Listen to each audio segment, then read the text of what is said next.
बिस्मिल्लाहिर्रहमानिर्रहीम। नाज़रीन कराम, मोदी सरकार ने जो चूरन बेचना था वो बिक नहीं रहा अब, क्योंकि जो जितना उन्होंने पाकिस्तान मुखालफत में चूरन बेचना था और अवाम को बेवकूफ़ बनाना था वो अब उसका ख़ात्मा हो चुका है। क्योंकि मोदी सरकार इंडिया को बिल्कुल एलोन कर दिया है और अब वो आखिर में आके तालिबान को अपनी गोद में बिठाने की कोशिश कर रहे हैं। क्योंकि उनकी गोद में जो उनका मीडिया बैठा था, जो जो मीडिया पाकिस्तान मुखालफत में हर्जा सराई कर रहा था, वो भी अब इंतहाई परेशानी के आलम में है कि अब हम क्या करें। क्योंकि उनकी सारा झूठ अयां हो गया और दुनिया ने देखा कि उन्होंने कितना बड़ा झूठ बोला जब वो जंग हो रही थी।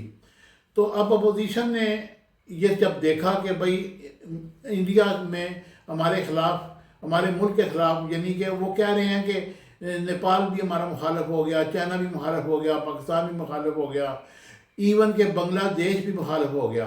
अब उनके पास तो उनकी हमसाए तो हम उनसे दूर हो गए।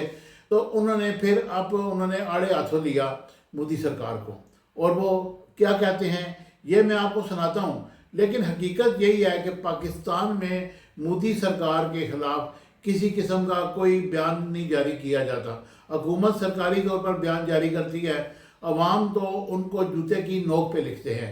अवाम पूछते ही नहीं कि मोदी भी कोई है या नहीं है।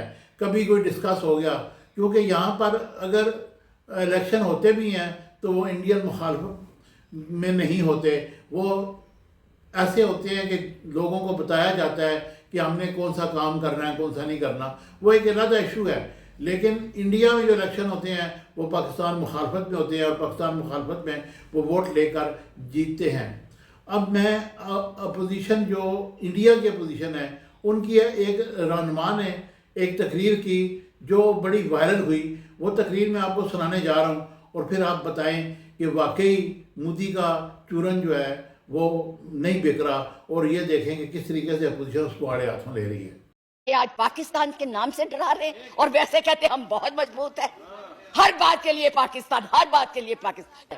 मैं ये कहना चाहूंगी कि इस भारत को मत तोड़िए।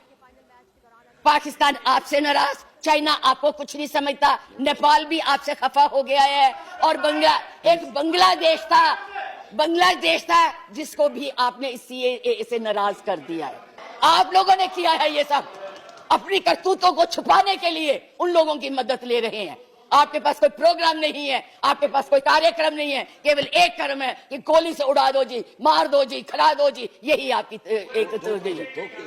इसलिए मैं यही कहूंगी, इस देश को मत बांटिए, एक रहने दीजिए, ये नफरत मत फैलाइए। ये आपके लिए भी और हमारे लिए भी बहुत धन्यवाद। ये तकरीर आपने सुनी, अब फैसला आपका है कि मोदी सरकार को होश के नाखन देने चाहिए और अपनी पॉलिसी पे नज़रसानी करनी चाहिए। ट्रंप साहब भी काफ़ी दफ़ा कह चुके हैं कि मैंने जंग रुकवाई है, अभी तक वो कुछ कह नहीं रहे। तो हर दफ़ा वो यही कहते हैं कि जंग मैंने रुकवाई है, लेकिन हकीकत है कि मोदी सरकार किस तरह कहेंगे हाँ जी हम जंग हार गए हैं। क्योंकि इतना बड़ा मुल्क है, हमसे 10 गुना मुल्क, 10 गुना छोटे मुल्क से हार गया, तो फिर अब और तो कुछ नहीं कर सकते। अब आप कम अज़ कम होश के नाखन तो लें। बाकी तो फैसला आपकी अवाम ने करना है कि आपको नेक्स्ट टाइम आपके साथ क्या होने वाली है, ये तो वक्त बताएगा। मुझे उम्मीद है कि मेरा ये व्लॉग आपको पसंद आएगा। हमेशा की तरह चैनल को लाइक शेयर सब्सक्राइब कीजिएगा। Subscribe my channel Business Times News for latest political, national, international news. Don't forget to subscribe Business Times News.